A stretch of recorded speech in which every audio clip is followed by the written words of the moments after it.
Welcome back to Steeped in Cinema, the podcast where we pair thought-provoking films with equally thought-provoking teas. I am your host, Brett Voyna, and I am joined once again by my lovely wife, Megan. Should call it nicknames. It's Megan. It's weird to say that. Super weird, but hi. Hi. Hi. Today, we are going to be doing a discussion by request from one of our listeners out there, Chuck Bonakowski, one of our listeners and dear friends, and one of the founders of the Roving Rogues Productions. Chuck wanted to hear a discussion about Once Upon a Time in Hollywood, directed by Quentin Tarantino. This is a movie that is about an industry in transition, but also about people in transition, and people who aren't quite sure where they belong anymore. And honestly, that is something I think a lot of us can relate to. And of course, today we are pairing this perfectly with another fantastic tea provided to us by the Ohio Tea Company. This is the Almond Pear Chai from Ohio Tea Company. Big thanks to Ohio Tea for sponsoring this episode of Steeped in Cinema. Folks, if you are a tea drinker and looking for a great selection of loose leaf tea at incredibly reasonably low prices, check out the Ohio Tea Company. If you're in the local area, Canton, Ohio area, they are at 5154 Fulton Road in Canton, or you can check them out at www.ohiotco.com, and I'll be sure to link that website down in the description of this episode. So the Almond Pear Chai, this is a tea that is, okay, so the ingredients here are it's white tea with oolong, apples, almonds, in case that wasn't clear in the almond, and beetroot, it's interesting, coriander, cinnamon, star anise, fennel, pears, cloves, and natural flavoring. So there is a long list of ingredients in the apple pear chai. Listeners, it brews up with a nice pinkish color, almost like a rose-ish color.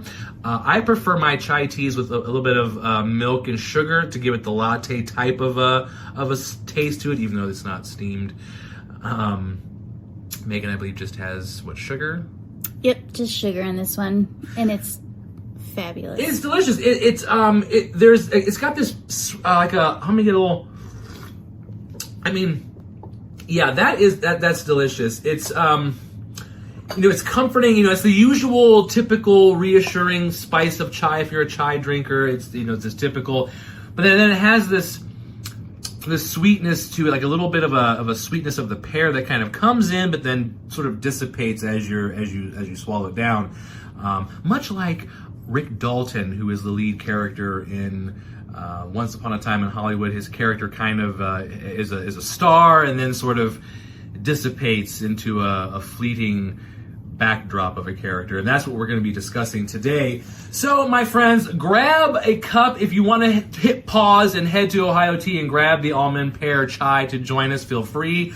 Otherwise, grab whatever beverage of choice, settle in, and let's talk some cinema.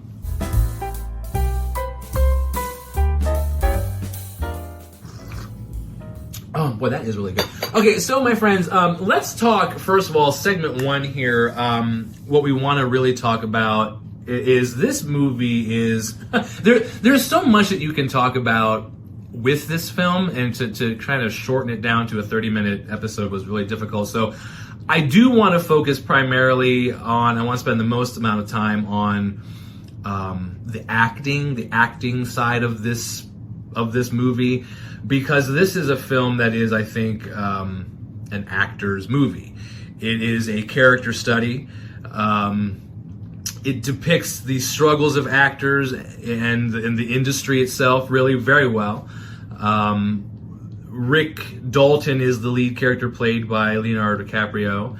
It's his story. It might be a very layered and deeply, maybe personal, I think, story from Tarantino.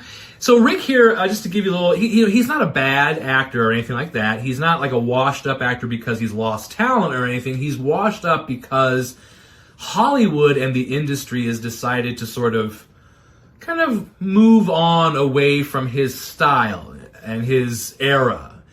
And that is what makes him, I think, fascinating, is that, he's not just a guy trying to do a comeback and become a celebrity again. He's trying to figure out, do I still matter? Am I still a relevant artist in my field? And I think that as an actor myself, and Megan as an actor yourself, that's a question that, you do wrestle with a lot, is especially as you continue to age, is what I do and is what I'm doing still relative, still important?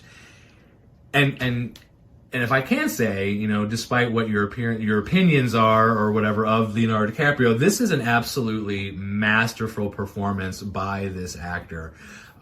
He embodies this, and I really want to speak specifically to one scene in particular for the moment, if we could, is that meltdown scene that he has in the trailer. That I have heard that this is actually an improvised scene by Leo DiCaprio, that Tarantino just gave him the basic motivation and the basic idea of what he was looking for, but there was no script, and he just rolled with it. And I was blown away. It was an absolute true a representation of that moment.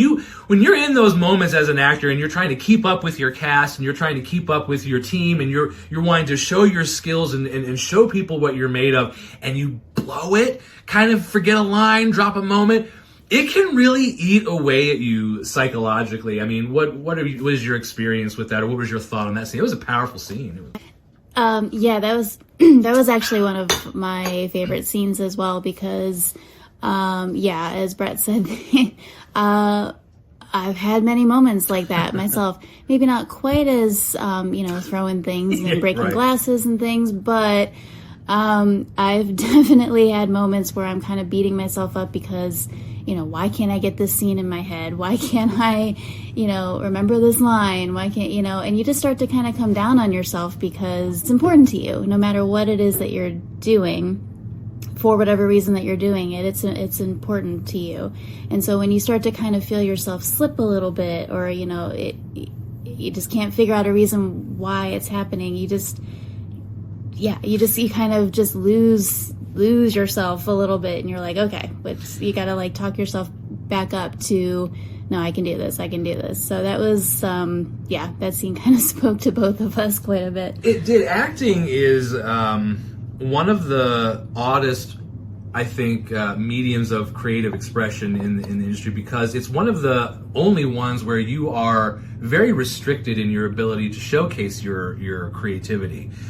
Painters, you can paint. You can, as long as you've got canvases and ink and brushes, you can paint. Writers, I've done some writing, and as long as we've got something to write, and that's it. That's all you really need. But actors, we need an audience. We need that people to hear the story that we're trying to tell, because we're telling it with our bodies and our emotions. And when you flub that pivotal moment, especially again when you're trying to keep in the energy of your fellow castmates, and you're trying to show and to keep with that run, a little slip up can really because you don't get many opportunities. Right.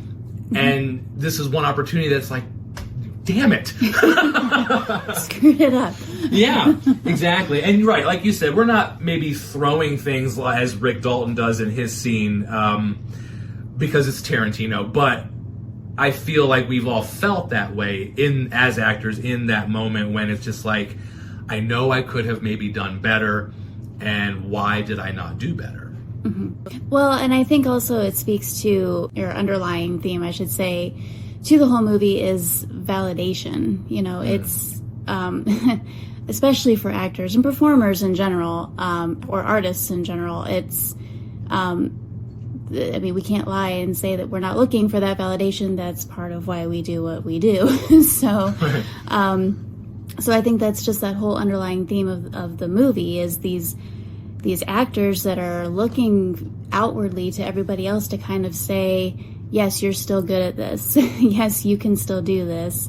And then when it doesn't happen, that's, when you start to beat yourself up. And I even saw that one of my other favorite scenes was actually when Sharon Tate goes into the movie theater to watch her own movie. Yeah. And she's kind of there like all day just watching her own movie and just kind of waiting for everybody's reactions around her. And when they laugh, she kind of giggles like, okay, they're laughing at me. Okay, good. I'm good. Right. And that's like, that was another one that really like spoke to me because it was just like this, hey, is everybody still seeing me? Is everybody still, they still like what I'm doing? Okay, good. Did the joke land? Right, yeah. And then she comes out just very happy with herself, like, okay, I'm still okay. I'm still relevant. I'm still, so that was just, I think both of those scenes was exactly the two, like, ends of the crazy spectrum that actors are always on. Exactly. That's it. We are on a lot of spectrums. There's a lot of ends because yes, one end we're hating ourselves, we're throwing things because we can't believe we've done this. The other side is when we do land the right moment and the audience is reacting in the way we wanted them to. There is such a buzz from that. There is such an energy. Recently, just speaking, we were in a live production, Megan and I, of The Games Afoot here in the Massillon area. Big shout out to the cast and crew if they're listening out there. We had a big audience on our closing night. It was we had a lot of people in there, and they were all just very responsive. All the jokes were landing, and you just get this energy, this buzz from it, like, hey, they're getting it, they got it, I've done my job.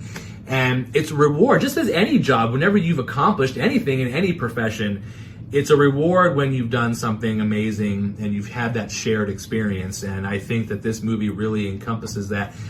Speaking of scenes, too, one other one I do want to talk about is the scene where Rick Dalton is on set and he's sort of waiting for his scene.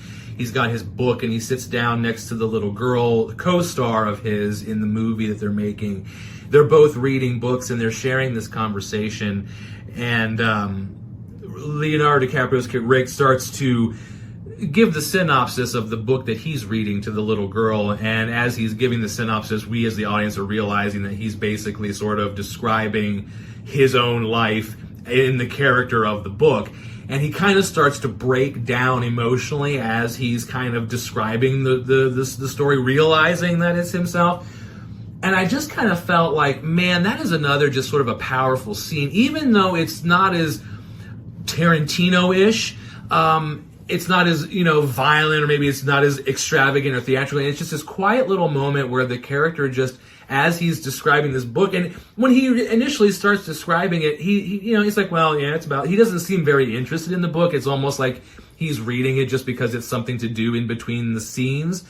But then as he continues to describe it, he's just realizing that there's actually so much layer and so much context and relevance to the book that it breaks him down emotionally. And it was a great scene to see from Leo DiCaprio, even in his character, but it's also great to see in a Tarantino movie as well. And I don't know, that scene I just thought was really powerful. What did you think of that scene, or how did it speak to you? Yeah, I agree. It was interesting to see his character kind of have that, kind of private moment, not really, because the little girl was sitting there listening to him, right. But it was like he was able to, I don't know, maybe let down a wall, because she's just kind of this little innocent young girl who, obviously is in the business but hasn't been in the business very long, so hasn't been, torn down by the business maybe like he feels. So he kind of lets that wall come down and kind of lets himself be a little bit vulnerable at that point that you don't really see from him, at least outwardly, throughout the rest of the movie. He has those moments kind of privately to himself, but, that was kind of the first and only time you see him kind of let somebody else see that part of him. Right. And it's kind of just part of his, journey into realizing, that he's been in this business for a long time. How much longer do I have, kind of a thing? And, and so, it was a very interesting moment for the character, because it's, the character, I think, is very interesting in that when he is you know, when you see him on screen, he's this very confident, you know, outlandish kind of a guy. But then, you know, you have those little moments where you see him just as himself, you know, not the actor, but just as himself, as the human being. And he has little moments of these insecurities, like he shows in that scene. He even has little moments, if you notice throughout the movie, in conversations where he's just himself. He's not acting, he's just himself. He has a little bit of a stutter. And and you know, a little bit of a twitch too. Just like little things that you notice about him that are these little nuances about him that don't come out when he's acting, but then when he's not acting, he kind of is like in this shell, kind of. So I just thought that was interesting. It was like you see both aspects of him throughout the entire movie, depending on the situation. Right, and I think again that also sort of encompasses a lot of actors too. Is that I think a lot of actors, I'm just speaking from my own personal self, our greatest moments of confidence are when we are in the character. In our real lives, we might be very unconfident and twitchy and anxious because we don't know how to behave. It's only when we're given the lines and we're told where to go, and then we feel the confidence to be these other people.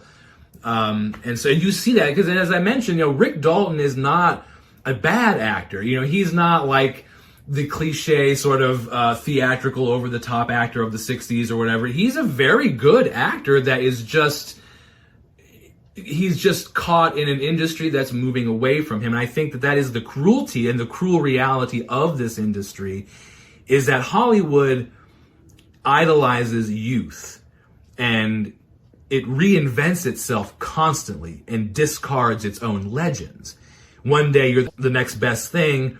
The next day you're struggling to keep your name on the call sheet. You know, and we see that especially in, I always want to mention, and I want to talk a lot about Brad Pitt's character of Cliff, who I believe, in my opinion, represents the industry of Hollywood itself. If you really watch Brad Pitt's character, I feel that he is representing the industry, because if you watch him throughout the movie, he's there with Leo throughout the whole thing. They're buddies, you know, he's always got his back. He's got some scandal in his past, a lot of things that might not be clear, but that's Hollywood. There's a lot of scandal in Hollywood's past.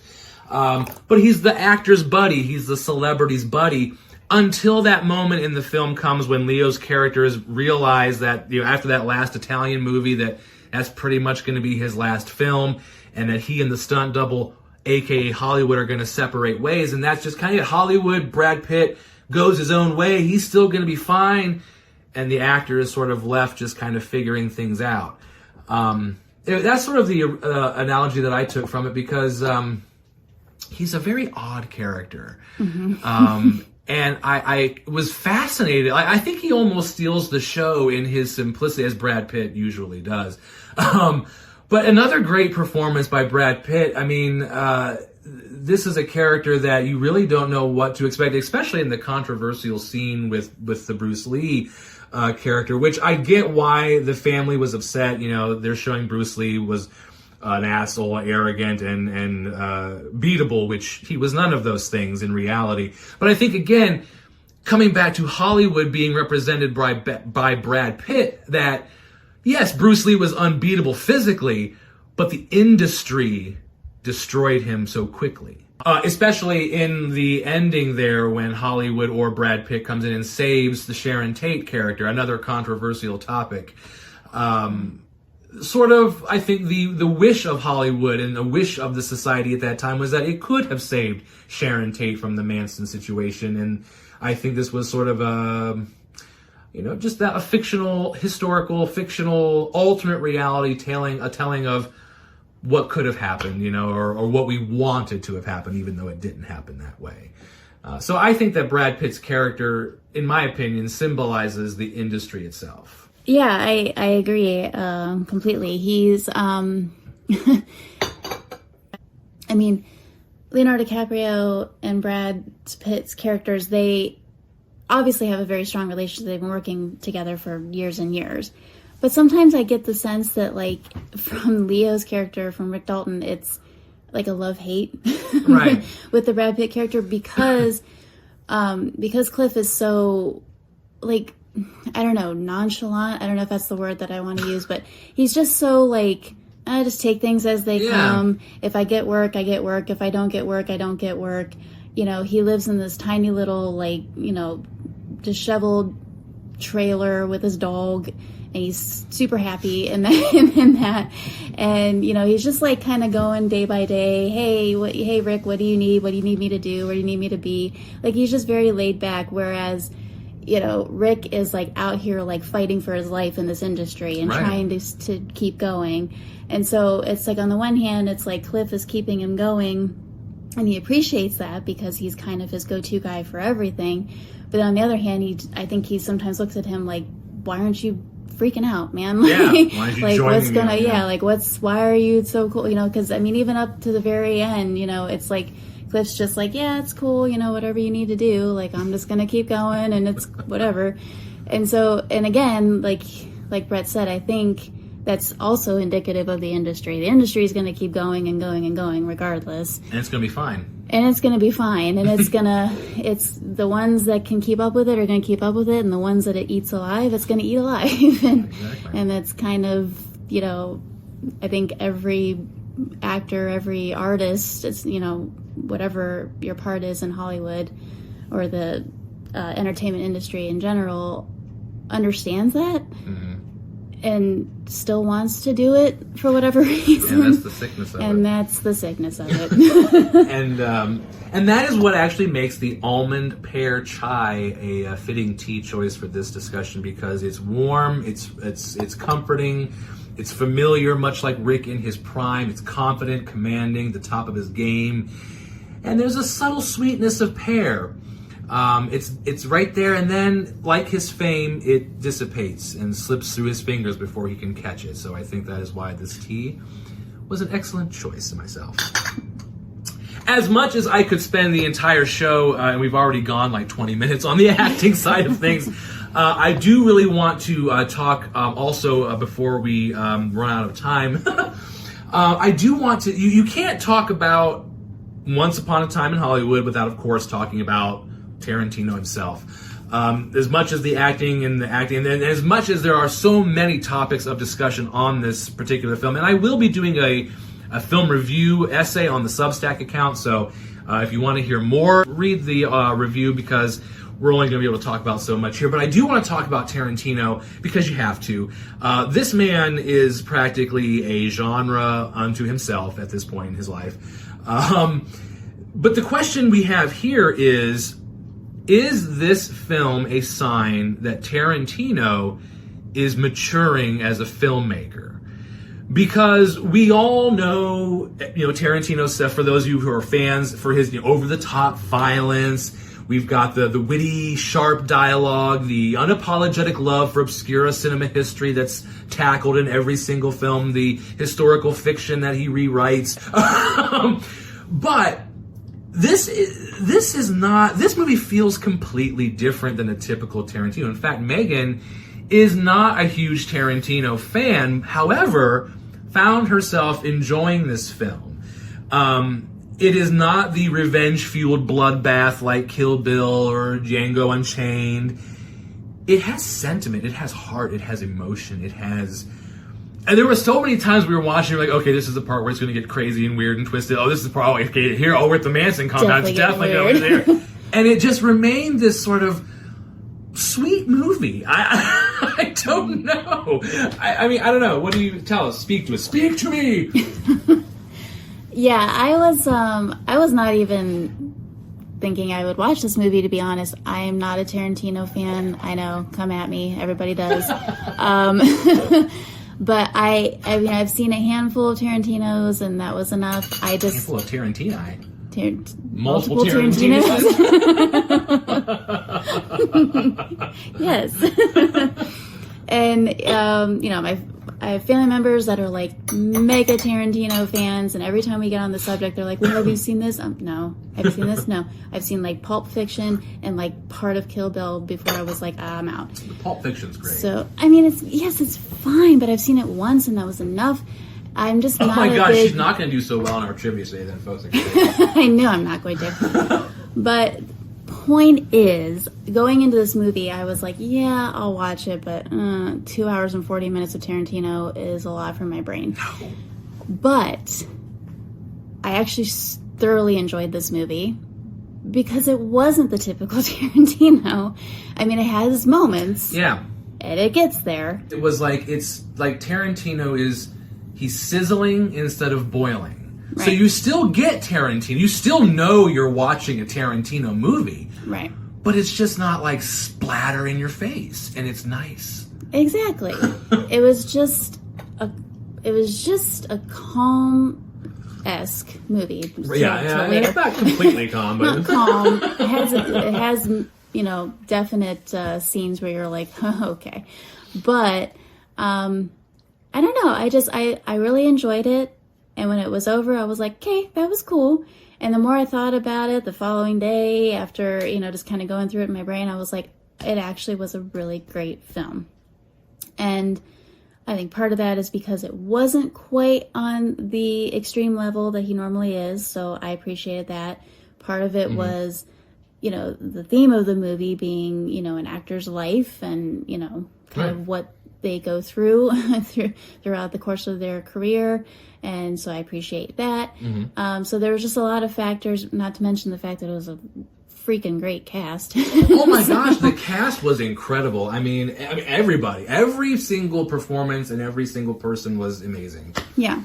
I mean, it was just like one person after the other. Every person that came on screen, you're like, oh, it's that person. Right. It was just an all-around good movie. Like, it's one that I would definitely watch again. And I've never said that about a Tarantino film. So that was just kind of my, it was like, I finally found one that I like, and now my family can get off my back. Yeah, exactly. Like I said, the usual Tarantino energy is still there. Like I said, you're watching a Tarantino film, but instead of it bursting out in manic gunfire and gallons of fake blood, he slowed things down. And he allowed himself, I think, to tell a personal story. I think there's a lot of personal storytelling going on here. And I think just like the moment of Rick Dalton reading the book and kind of realizing and letting himself sort of break in front of this complete stranger, I think this was Tarantino's break. He was just sort of breaking a little bit in front of his audience, the people that have watched him throughout his whole career. And this was just sort of like a love letter to that, just like, hey, this is a story about how I'm feeling maybe right now, or how I feel people feel in the industry. Because he's always said that, his 10th film, after 10 films, he's going to retire and all that, he's out of the game. So, is Once Upon a Time in Hollywood that cinema paradiso moment for him? Is he looking back at this industry that shaped him with the same mix of love and melancholy that Rick Dalton feels for his career?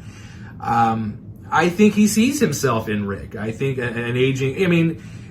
we all know Tarantino's more of the director than an actor, but an aging artist wondering if his past is his prime. And honestly, it's fascinating because, if Tarantino is questioning his own legacy, where does that leave the rest of us?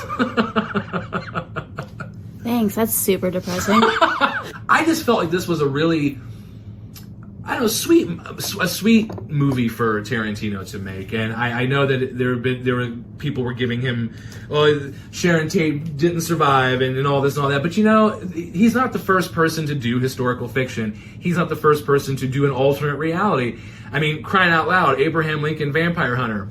I can't say for 100% certainty, but I'm pretty sure that Abraham Lincoln was not hunting vampires. I don't know. But I'm just saying, we could have a fictional what-if scenario where Sharon Tate lives, and it was nice, and I think that that's what he was trying to do, was just be like, hey, wouldn't it have been great if somehow it could have gone down differently?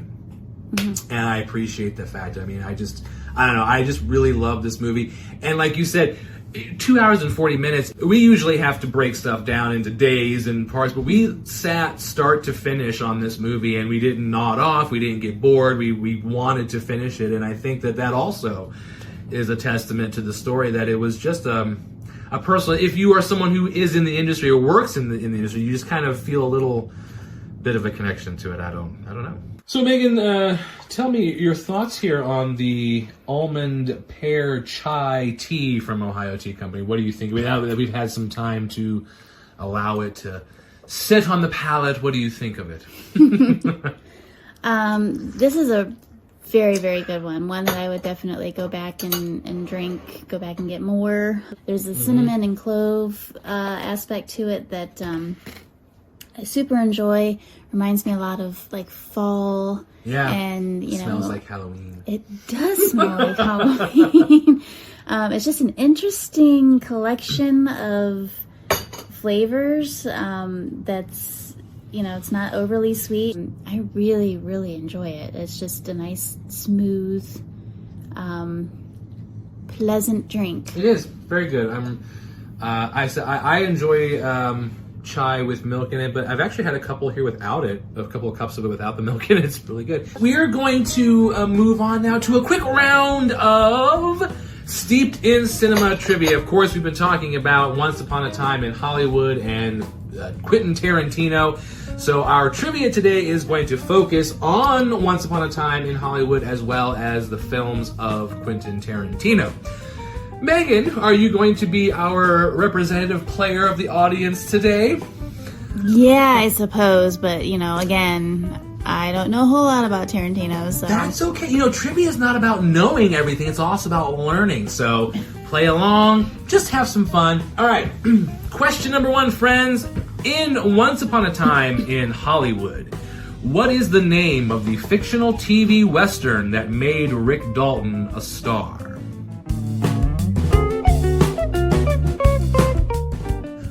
Question number 2. Cliff Booth, played by Brad Pitt, drives Rick Dalton around in the fancy Coupe de Ville. But when he goes home, what kind of car does Cliff Booth drive?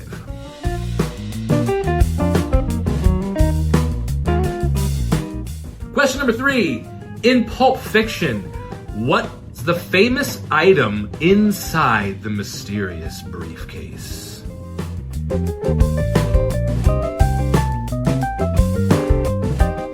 Question number 4. Quentin Tarantino loves a good cameo in his films. What role did he play in Django Unchained?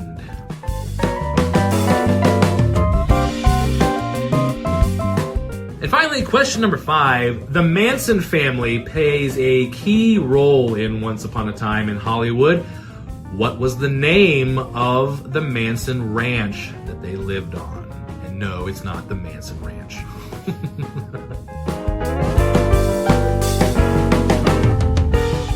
All right, Megan, are you ready for your answers?